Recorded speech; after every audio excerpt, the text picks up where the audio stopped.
할렐루야. 오늘도 주님의 은혜와 평강이 우리 가운데 함께하기를 간절히 소망합니다. 우리 이 시간 우리 추석 명절을 지나고요, 우리 첫 번째 수요 예배에 오셨습니다. 여러분의 얼굴을 보니까 참 풍성한, 송표를 많이 먹으시는지 보름달같이 풍성한 은혜의 얼굴로 제가 맞이하게 되었습니다. 송편을 많이 먹어서가 아니라요, 성령의 열매를 많이 맺게 돼서 여러분의 얼굴이 이렇게 평화롭고 행복해 보이는 것 같습니다. 우리 예배당에 오신 분들을 서로를 바라보시면서 주님의 마음으로 축복의 인사 나누시고요, 온라인으로 참여하신 분들은 채팅창에 이름과 또 축복의 인사 남겨주시면 은혜가 되겠습니다. 사랑합니다, 축복합니다 라고 인사하겠습니다. 주 안에서 사랑합니다, 주 안에서 축복합니다. 명절 잘 보내셨는지요? 다시 만나 뵙게 돼서 감사하고 복됩니다. 사랑하는 성도 여러분, 오늘도 성령의 열매, 그 말씀을 나누며 성경 공부 자리 이렇게 시작하고 함께 할 수 있음이 큰 은혜입니다. 우리가 함께 걸어가고 있는 성령 열매 시리즈, 어느덧 오늘이 5번째 시간입니다. 몇 번 남았습니까? 또 5번 남았습니까? 9개의 열매인데 5개가 남았으면, 아무튼 지금 5번째 시간입니다. 오늘은 성령의 열매 중에 5번째 열매, 자비의 열매에 대해서 말씀의 은혜를 나누고자 합니다. 지난번 4번째 시간에는 어떤 열매를 우리가 맺었습니까? 오래 참은 인내의 열매를 맺었습니다. 그러니까 우리 9개의 포켓에 이제 하나, 2개가 이제 다 채워져서 이제 오늘은 5번째 열매를 채우는 시간이에요. 지난번에는 인내, 오래 참음의 열매를 함께 배워봤는데, 이 열매를 맺고 바로 뭐가 왔습니까? 추석 명절이 다가왔습니다. 가족이 모이는 시간은 사랑의 자리이지만 동시에 인내의 훈련장이기도 합니다. 인내의 열매를 많이 맺으셨습니까? 때로는 말 한마디로 우리 가족의 마음을 상하게 하고 서로 다른 생각 때문에 불편함이 생기는 또 명절이기도 합니다. 그러나 그때마다 우리 성도님들은 말씀을 붙잡으셨죠. 성령의 열매를 꼭 붙잡으셨죠. 인내하신 여러분 참 잘하셨습니다. 참으셨습니다. 욱하지 않고 누군가의 말에 바로 반응하지 않고 속으로 기도하며 참고 사랑으로 품었던 그 순간, 그 자리가 성령의 열매가 맺는 그 자리가 되었습니다. 여러분은 그 가정에서 인내, 오래 참음의 열매를 맺으신 거예요. 승리하신 것입니다. 잘하셨습니다. 그래서 여러분의 얼굴 표정에는요, 그 향기로운 인내의 열매가 이렇게 표현되는 것 같습니다. 참 수고 많으셨습니다. 이제 그 인내 위에 또 하나의 열매를 좀 덧입고자 합니다. 그 인내의 열매 위에 오늘은 뭐를 덧입는다? 자비를 배우려고 합니다. 자비는요, 인내가 필요합니다. 인내 다음에 열매가 자비입니다. 순서가 참 중요한데요, 인내 다음에 뭐라고요? 자비. 왜냐하면 참는 것으로 멈추면 안 된다는 거예요. 참는 것으로 멈추지 않고 이제 선을 베푸는 자리로 나아가야 된다. 그래서 인내가 먼저고 그 다음에 자비의 행함이 그 다음에 뒤따라 오는 거예요. 그것이 바로 자비입니다. 오늘도 말씀을 시작하기 전에 우리 갈라디아서 5장 22절과 23절의 말씀, 우리 성령의 9가지 힘차게 외치며 출발하겠습니다. 시작. 오직 성령의 열매는 사랑과 희락과 화평과 오래 참음과 자비와 양성과 충성과 온유와 절제니 이 같은 것은 금지할 법이 없느니라. 아멘. 이제 마음에 잘 새기셨죠? 그 성령의 5번째 열매, 우리 자비의 열매를 힘차게 출발하겠습니다. 말씀대로 사는 것이, 성령의 사람으로 사는 것이 얼마나 어려웁니까? 이번 주간에, 지난 주간에 몸소 느꼈을 것입니다. 인내의 열매를 맺느냐 정말 수고 많으셨습니다. 오늘은 그 다음에 자비의 열매입니다. 자비라고 하니 지난번보다 조금 만만한 것 같아요. 지난번은 좀 인내 오래 참는 것은 내가 좀 자신 없는 분야였는데, 자비니까 좀 이렇게 오늘은 만만하다, 이 정도는 쉽다, 부드럽다 생각하죠. 그런데 말씀을 끝나 보면요, 전혀 쉽지 않은 열매입니다. 이 또한 우리가 노력이 필요하고 기도가 필요합니다. 성령의 도우심이 필요한 열매가 이 자비의 열매입니다. 자비란 이 단어를 정확하게 바르게 이해하는 것으로부터 오늘 말씀의 출발을 하겠습니다. 우리나라의 말로는요, 우리가 늘 얘기했던 것처럼 자비로 해석하고 있고요. 그리고 영어로는 kindness라고 해석하고요. 또 헬라어 원어를 보면요, 크레스토스라는 단어가 사용합니다. 근데 이 자비, kindness, 크레스토스, 또 히브리어는 헤세드라고 하는데요. 이것은 어떤 뜻이 있느냐? 저 하얀 글씨 함께 읽습니다. 시작. 온유하고 부드러운 성품에서 흘러나오는 친절함이다. 친절함.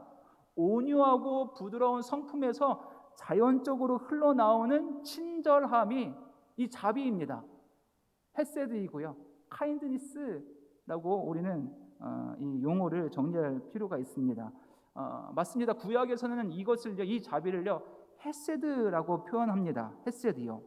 하나님께서 우리를 향해 끊임없이 신실하게 베푸시는 사랑의 헤세드의 사랑이 끊임없이요, 멈춤이 없습니다. 그 사랑의 빛은요, 멈추지 않는 거예요. 끊임없이 베푸시는 사랑이 헤세드의 사랑, 끊을 수 없는 그 은혜의 관계를 헤세드, 자비라고 우리는 성경에는 기록하고 있습니다. 근데 그 자비, 헤세드 이 단어가 무려 성경에 182번이나 나옵니다. 그만큼 성경 곳곳에 하나님의 사랑과 자비와 헤세드의 은혜가 풍성히 있다는 거예요.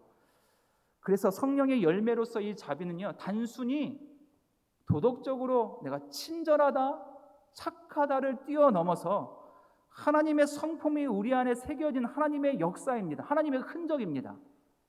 내 행위가 그저 불쌍한 사람을 돕는 것에 그치지 아니하고 하나님의 성품이 나에게 흘러와서 나에게 표현되어 있는 하나님의 역사가 바로 자비의 열매, 성령의 열매 중 자비입니다. 사랑하는 성도 여러분, 그런데 우리가 살고 있는 이 시대는 참으로 친절을 잃어버린 시대를 살고 있습니다. 세상은 빠르고 강하고 또 우리의 말은 너무 거칠어졌습니다. 냉소적입니다. 많은 사회학자들은요, 지금 이 사회를, 이 시대를 이렇게 표현합니다. 친절이 사라진 시대다. 친절이 그 자리에 뭐가 있다? 무례함이 가장 강력한 무기가 된 시대가 지금 우리의 시대입니다. 친절이 사라지고 뭐가 왔어요? 무례함이 찾아왔다는 거예요. 참 씁쓸하지만 동의가 되지 않습니까? 맞아요. 어디에서 이거를 잘 알 수 있습니까? SNS, 댓글창에, 문자나 카톡, 대화창에 얼마나 공격적으로 글을 사람들이 말하고 올리고 있습니까? 근데 이렇게 자극적으로 말하느냐에 따라서 영향력의 척도가 됩니다. 인기 순위가 올라가요. 더 자극적으로, 더 나쁘게 공격적으로 말하는 이 글이요, 인기 글이 된다니까요. 그래서 사람들은 더 거칠어집니다. 더 자극적입니다. 더 공격적인 사람이 오히려 주목받고 있는 시대에 우리는 살고 있다는 거예요. 무례함이 마치 자신감처럼 포장되어 있는 사회, 상처를 주는 말이 솔직함으로 칭송받는 시대에 우리는 살고 있다는 거예요. 그러나 이런 사회일수록, 이런 시대일수록 우리 그리스도인들은 정신을 차려야 합니다. 자비와 친절로 세상을 마주하고 이길 수 있어야 합니다. 아멘이십니까? 아멘. 아멘인데 우리가 정말 그 자비롭게 친절한 삶을 우리의 삶 가운데 잘 살고 있는가 돌아봐야 합니다. 우리 한국교회가, 우리 그리스도인들이 그렇게 살고 있는가 돌아봐야 합니다. 오늘날 교회 밖의 사람들은 우리 그리스도인들을 어떻게 바라볼까요? 사랑과 화평, 자비와 양선이 충만한 사람들이다라고 평가할까요? 아닌 것 같습니다. 그리스도인들은 때로는 너무 완고합니다. 자기 주장만 고집합니다. 자기의 기준으로 세상을 판단합니다. 천국과 지옥으로 선을 긋고 넘어오지 말라고 합니다. 언뜻 보기에 이 말 가운데 우리 마음에 자비와 친절이 없는 것 같습니다. 교회에 그런 모습이 많이 없는 것 같아요. 그래서 교회 밖에 있는 세상 사람들이 우리를 이렇게 평가하는 것 같아요. 사랑하는 성도 여러분, 이 시대의 교회가 세상 앞에 우리가 진정으로 회복해야 할 것은요, 능력이 아닙니다. 능력이 아니라 뭡니까? 오늘 말씀의 키포인트인 자비입니다. 친절함이 우리가 이 시대에 먼저 회복을 해야 합니다. 복음의 힘은요, 어디에서 나오냐? 친절할 때 더 강력한 힘이 될 수가 있다는 거예요. 자비는요, 내가 약해지는 것이 아니라 오히려 성령 안에서 자기를 다스릴 수 있는 능력이고 강함이 됩니다. 그래서 이 자비의 열매를 한국교회가 우리 그리스도인들이 꼭 품고 열매를 맺어야 할 줄을 믿습니다. 예수님께서 그런 분이셨어요. 죄인에게 자비로 다가가시고 상처받은 자에게 친절함으로 꼭 품어주시고 감싸 안아주시는 분, 누구요? 예수님이 그렇게 하셨어요. 그분의 성품이 오늘 우리 안에 열매로 맺기를 간절히 축복합니다. 그래서 오늘 주제를 우리 세 가지의 질문으로 함께 나누면서 오늘 말씀을 이어가는데요. 따라해 보겠습니다. 왜, 어떻게, 어디서, 이 세 가지의 질문만 이렇게 마음에 새기고 돌아가시면 오늘 말씀의 100점입니다. 첫 번째, 왜 자비해야 하는가? 우리가 왜 자비의 열매를 맺어야 합니까? 왜에 대한 질문인데요. 이게 답은요, 첫 번째 이유는요, 하나님이 자비하시기 때문입니다. 하나님이 자비하시기 때문에 우리가 자비해야 합니다.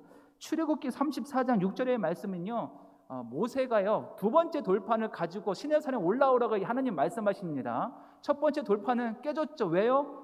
우상 숭배한 금송아지를 향해서 던졌잖아요. 이제 없는 그 상태에서 두 번째 돌판을 너가 만들어서 시내산으로 가져오라. 그래서 시내산에서 그 돌판을 가지고 온 모세에게 하나님께서 모세 앞으로 오셔서 자기를 드러내십니다. 내가 어떤 존재인지 하나님께서 드러내시는 거예요. 6절 말씀인데요. 6절 말씀 우리 빈칸 넣기 있습니다.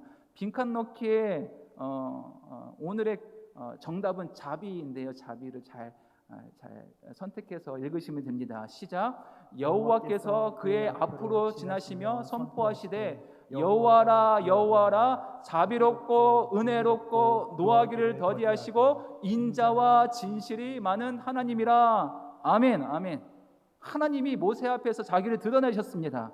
여기서 인자와 진실이 많은 하나님이다 라고 할 때 인자가 바로 자비입니다. 헤세드. 영어로는 loving kindness, 끊임없이 선을 베푸시는 자, 그분이 바로 하나님이시라는 거예요. 하나님은 단순히 그저 그냥 좋은 분이 아니라 끝까지 포기하지 아니하시는 친절한 사랑으로 우리를 품으시는 그 하나님, 포기하지 않습니다. 친절한 사랑으로 우리를 끝까지 품어주시는 그 하나님, 인자와 진실이 많은 하나님. 이 단어는 무려 182번이나 등장했다고 해서 헤세드의 사랑, 그렇습니다. 그만큼 하나님의 자비는 그 자체입니다. 하나님의 자비는 하나님 자체예요. 하나님의 사랑 그 자체입니다. 그 자비가 바로 하나님의 성품의 본질입니다. 본질. 하나님의 성품의 본질은 뭐라고요? 자비예요. 자비. 헤세드, 그 사랑입니다. 역대상 16장 34절의 말씀입니다. 이 말씀의 빈칸은 인자입니다. 함께 읽습니다. 시작. 여호와께 감사하라. 그는 선하시며 그의 인자심이 영원하미로다. 아멘. 우리가 친절해야 하는 이유는 단 하나, 그것이 하나님의 성품이기 때문입니다. 하나님이 자비로우시니까, 하나님이 자비로우시기 때문에 그분의 자녀된 우리도 자비로워야 하는 거예요. 아버지가 자비로우시니까 그 아들도 자비로운 삶을 살아야 한다는 거예요. 자, 두 번째 이유입니다. 두 번째 이유는 왜에 대한 질문 두 번째입니다. 함께 읽습니다. 시작. 하나님이 일하는 방법이기 때문입니다. 그게 자비의 방법이에요. 로마서 2장 4절의 말씀입니다. 함께 읽습니다. 시작. 혹 내가 하나님의 인자하심이 너를 인도하여 회개하게 하심을 알지 못하여. 그러니까 하나님의 인자하심으로 하나님의 자비하심으로 말미암아 내가 뭐를 한다는 거예요?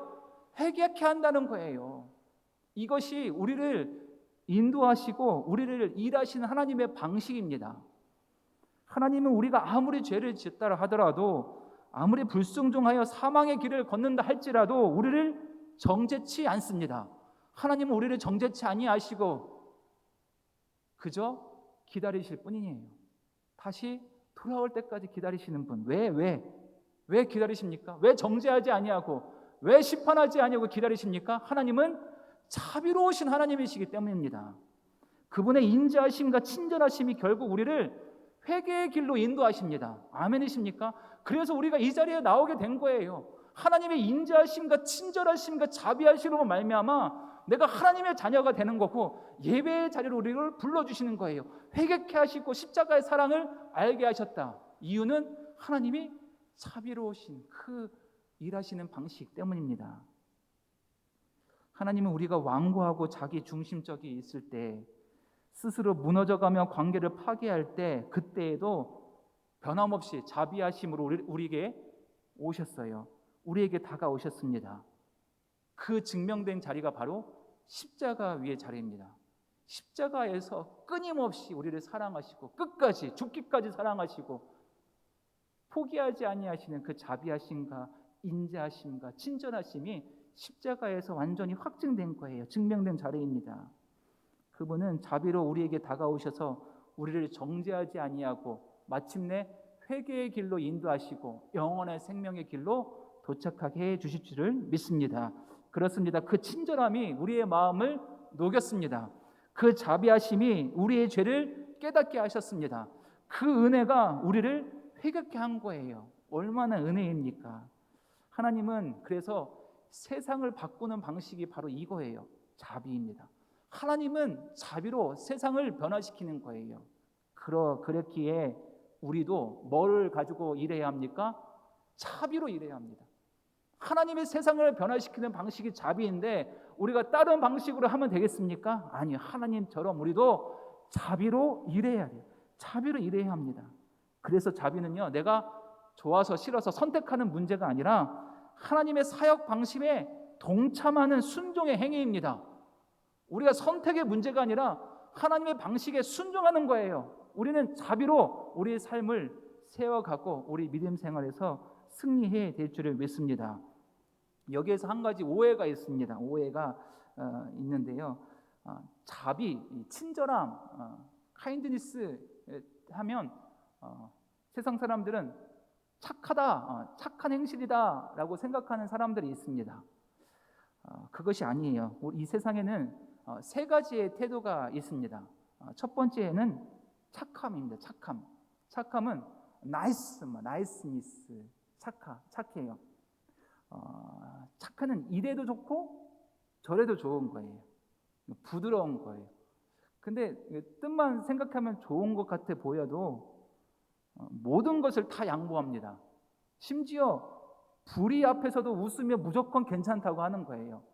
그러니까 내면과 외면이 물른 상태예요. 복음적입니까? 이 상태는 복음적이지 않습니다. 예수님이 단 한 번도 무조건적으로 괜찮다라고 하지 아니하셨습니다. 불의 앞에서는요, 끝까지 외치시는 거예요. 싸우셨습니다. 착함, 복음적이지 않는 거예요. 여기에 반대편에 있는 성격이 있는데 그 성격은 바로 완고, 공격함은 무엇이냐? 자기의 확신이 너무도 완고해서 다른 사람들에게 상처를 주는 태도입니다. 내면과 외면이 꽉 차 있어요. 단단합니다. 빈틈이 없어요. 찔러도 피가 나오지 않은 사람입니다. 그러나 그 내면에는 뭐가 빠져 있냐? 사랑이 빠져 있었습니다. 사랑이 빠져 있어요. 자기의 옳음을 주장은 하지만 사랑에 빠진 진리는요, 결국 폭력으로 이어지는 거예요. 그런데 여기에 중간에 뭐가 있습니까? 오늘 말씀에 자비가 있습니다. 친절함. 확고한 진리를 품은 부드러움. 겉모양은, 겉표면은 아주 확고합니다. 진리를 품은 확고함이 있는데 그 내면은 어떡합니까? 부드러운 거예요. 부드러운 거. 내면은 부드럽고 외면은 확고합니다.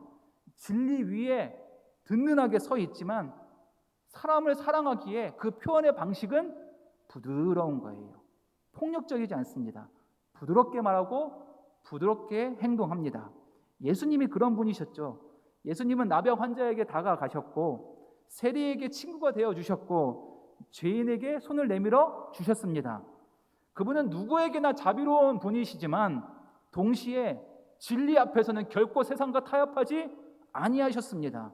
확고한 신념으로 살되 그 신념을 부드럽게 표현하신 거예요. 누가? 예수님이 그렇습니다. 우리도 예수님처럼 이 자비, 친절함, 카인드니스, 우리 성령의 열매를 가득 맺혀야 합니다.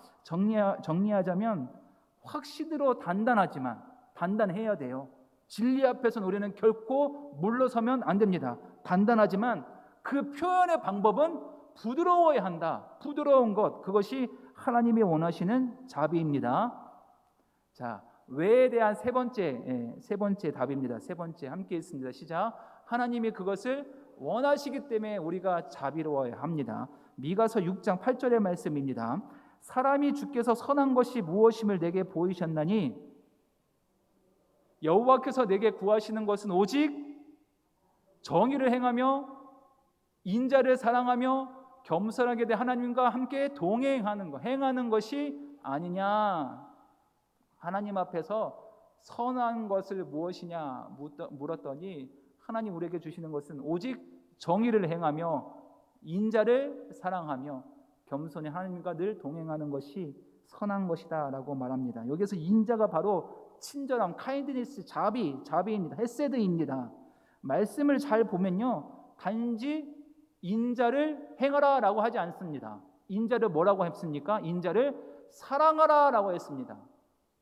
그러니까 이 친절과 이 자비는요, 우리가 해야 할, 우리가 행동해야 할 의무가 아니라 사랑의 가치라는 거예요. 의무가 아니라 뭐예요?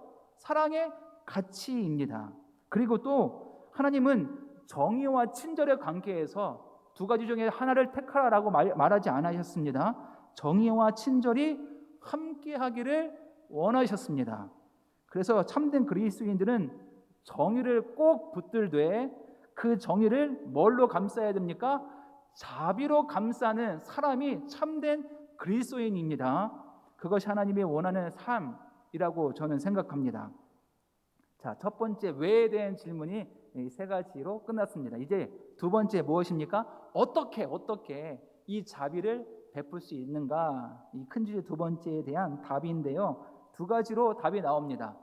친절한 말과 친절한 행동. 이 두 가지의 답인데요. 첫 번째, 친절한 말입니다. 오늘 우리가 사는 세상은 놀랍게도 말의 전쟁터에 살고 있습니다.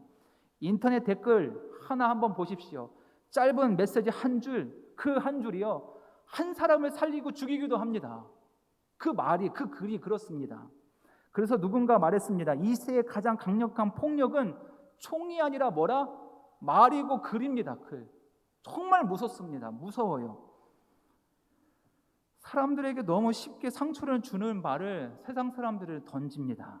누군가 SNS에서 참 내가 힘들다, 정말 어렵다라고 글을 올리잖아요. 그럼 댓글이 어떻게 달릴까요? 힘을 내세요. 제가 기도할게요. 제가 함께 하겠습니다. 라고 하는 사람이 없어요. 뭐라고 말하지 않습니까? 그래서 어쩌라고요? 빨리 세상에서 사라져 버리세요. 뭐 이런 악플이 달린다는 거예요.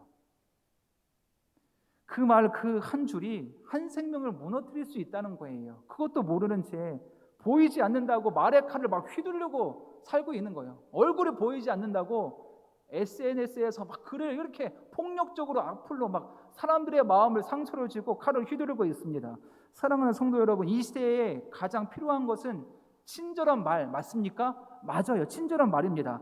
에베소서 4장 29절의 말씀 이렇게 말씀합니다. 함께 있습니다. 무릇 더러운 말은 너희 입 밖에도 내지 말고 오직 덕을 세우는데 소용되는 대로 선한 말을 하여 듣는 자에게 은혜를 끼치라. 뭐를 하라고요? 선한 말. 너희 입 밖에 더러운 말을 하지도 말라는 거예요.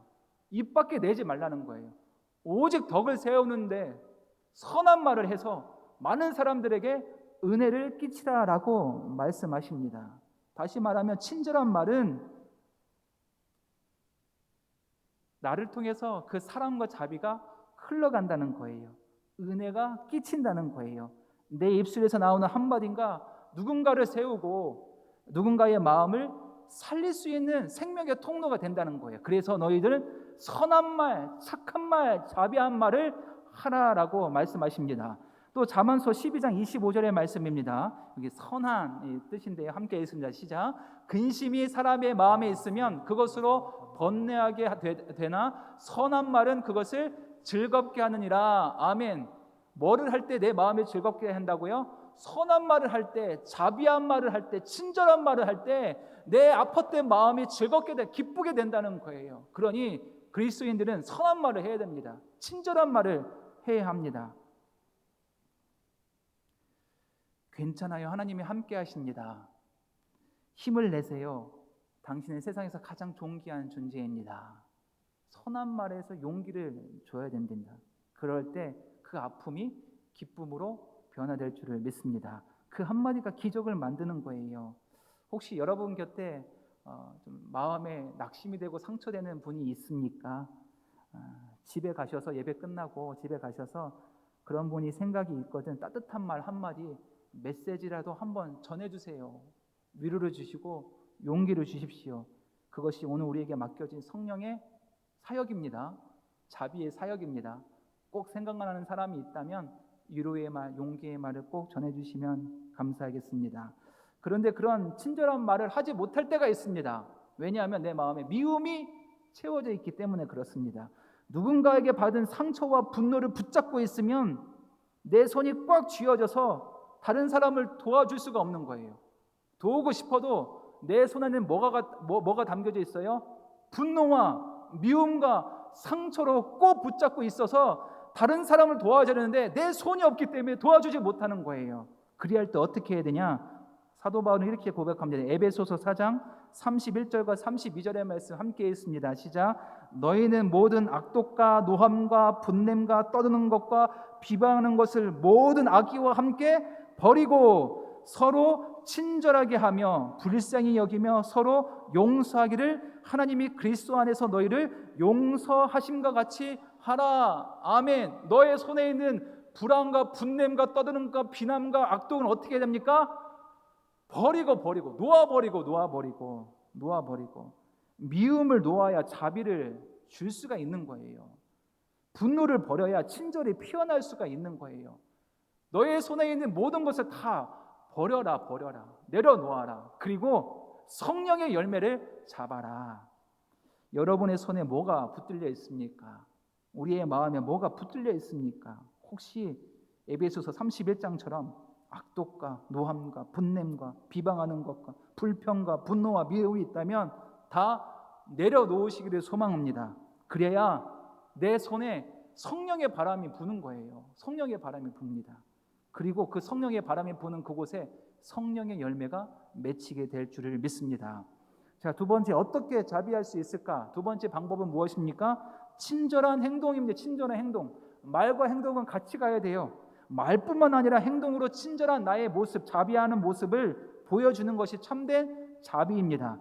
예수님께서 비유로 말씀하신 착한 사마리아인 생각하시면 잘 좋은 예가 될 것 같습니다.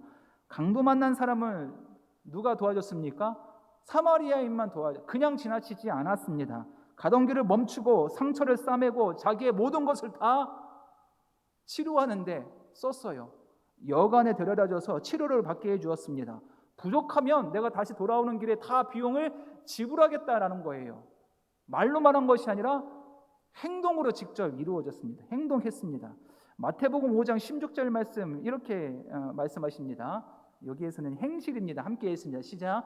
이같이 너의 빛이 사람 앞에 비치게 하여 그들로 너의 착한 행실을 보고 하늘에 계신 너희 아버지께 영광을 돌리게 하라. 아멘. 그렇습니다. 우리의 자비로운 착한 친절한 행동으로 말미암아 세상 속에 누가 예수님이 드러난다는 거예요.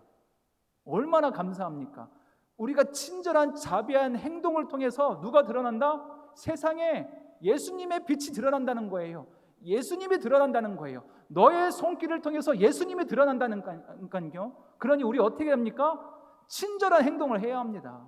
행함이 있어야 합니다. 그럴 때 예수님의 세상 가운데 드러나게 된다는 거예요. 우리가 미소 한번 지어주는 그 순간에 예수님의 빛이 이 세상에 비춰줍니다.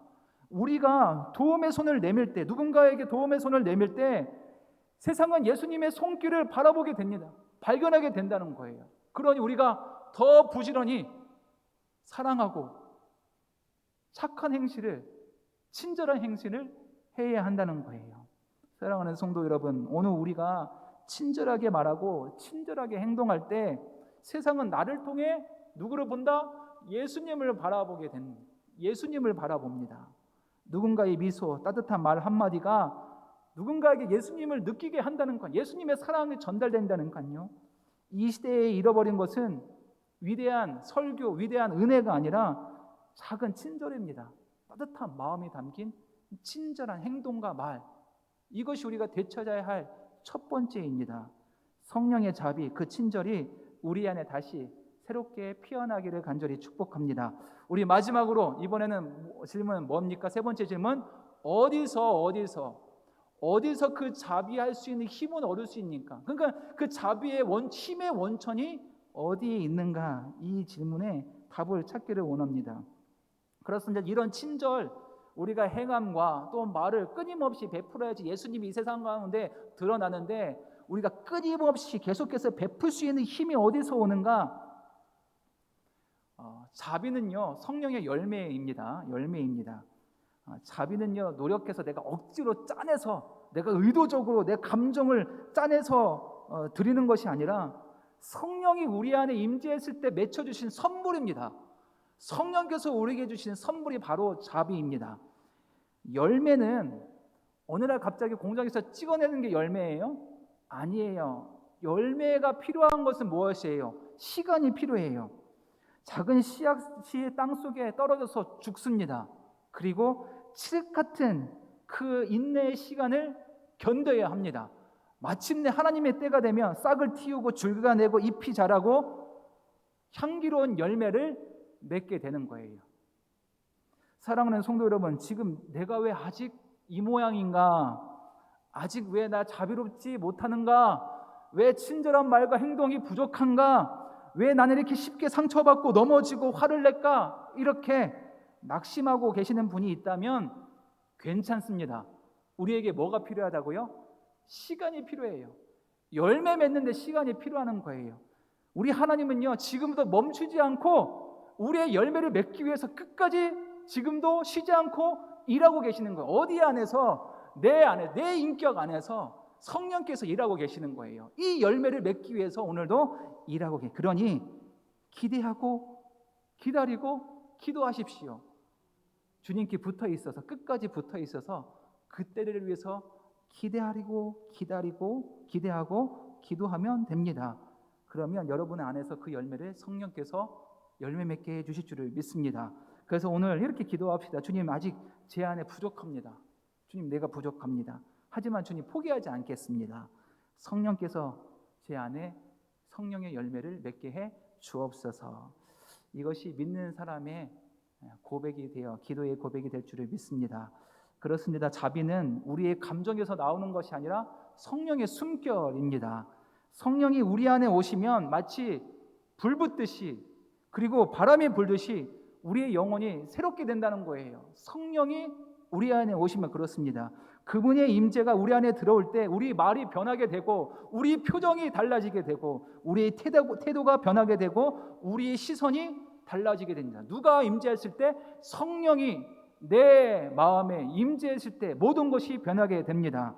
예전에는 사람을 보면 겉모습으로 평가했던 사람이 성령이 내 마음에 임재하게 되면 그의 영혼을 보게 됩니다.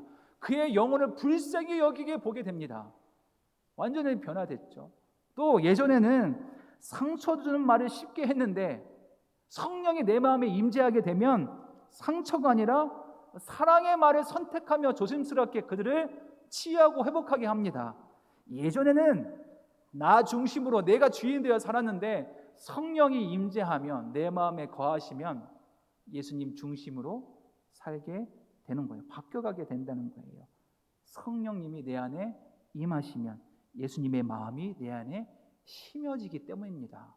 예수님의 성품이 나의 인격으로 전달되고 흡수되고 전가된다는 거예요. 성령이 내 마음에 임하시면 그렇게 내가 변화된다는 거예요. 예수님께서 나를 향하신 그 놀라운 자비, 십자가 위에서 마지막까지 나를 위해서 피 흘리신 그 보혈의 흔적이, 저들을 용서해 주옵소서 하신 그 말씀이 내 영혼 깊은 곳에 성령께서 들어오셨을 때 내가 다른 사람에게 자비를 베풀 수 있는 은혜를 끼치게 되는 사람이 된다는 거예요. 그래서 진정한 자비는 의무가 아니라 응답입니다. 내가 먼저 받았기에, 내가 먼저 은혜 받았기에, 내가 먼저 사랑 받았기에 자연스럽게 흘러보내는 사랑의 반응이 바로 자비입니다. 자비는 내가 착해서 하는 것이 아닙니다. 내가 성격이 좋아서 내가 행하는 것이 아닙니다. 그분이 나에게 행하시는 일에 대한 응답입니다. 먼저 나를 사랑하셨고 끊임없이 기다려주셨고 끊임없이 죽기까지 사랑하셨기 때문에 그에 대한 반응이 자비입니다. 내가 죄인 되었을 때, 내가 자격이 없었을 때, 내가 원망과 불평으로 가득 찼을 때 그분은 여전히 나를 사랑하시고 기다려주시고 용서해주시고 품어주셨어요. 그 은혜를 기억할 때 우리도 비로소 누군가를 용서할 수 있는 거예요. 그 은혜가 먼저예요. 그 은혜를 내가 먼저 마음속 깊은 곳에 헤아리고 기억할 때, 품을 때 누군가를 불쌍히 여길 수 있는 힘을 얻게 되는 거예요. 그래서 우리가 자비할 수 있는 힘의 원천은 예수 그리스도입니다. 예수 그리스도. 예수 그리스도의 은혜가 우리가 끊임없이 자비할 수 있는 힘의 원천입니다. 사랑하는 성도 여러분, 오늘 배운 말씀을 한번 세 가지로 정리해 보겠습니다. 세 가지의 질문을 드렸죠. 왜, 어떻게, 어디서입니다. 왜 자비해야 합니까? 하나님이 자비로우신 분이니까 그의 자녀들이 다 자비로워야 합니다. 자, 두 번째, 어떻게 자비할 수, 어떤 방법입니까? 친절한 말과 행동을 해야 합니다. 그리할 때 우리의 행동과 말을 통해서 누가 드러납니까? 예수님이 세상에 드러납니다. 아멘. 자, 세 번째, 어디서 그 자비의 힘을 얻을 수 있습니까? 예수님의 은혜로 돌아갈 때 우리는 힘을 얻을 수가 있는 거예요. 그러므로 이번 한 주간 숙제가 있습니다. 여러분의 말 한마디가 누군가의 상처를 덮는 따뜻한 담요가 되기를 소망합니다. 아멘. 여러분의 행동 하나가 누군가의 마음을 일으키는 예수님의 손길이 되기를 간절히 축복합니다. 그리고 매일 아침 이렇게 우리 함께 고백합시다. 주님, 오늘 제 입술이 주님의 자비로 채워 주옵소서. 제 손끝에 친절히 머물게 해 주옵소서. 저의 눈빛이 사랑이 머물게 해 주옵소서. 하루를 시작할 때 우리 입술 가운데 이런 고백이 나오기를 소망합니다. 그리할 때 여러분의 그 하루하루가 모아져서 누군가를 생명의 길을 인도하는 생명의 통로, 천국의 통로가 될 줄을 믿습니다. 만나는 모든 사람마다 여러분을 통해서 그 자비와 친절과 그 말과 행동을 통해서 누군가에게 누구를 보여준다? 예수님을 보게 되는 은혜, 축복의 통로, 향기로운 그리스도의 향기가 되는 저와 여러분 되기를 좋으신 예수님의 이름으로 간절히 축원합니다. 아멘.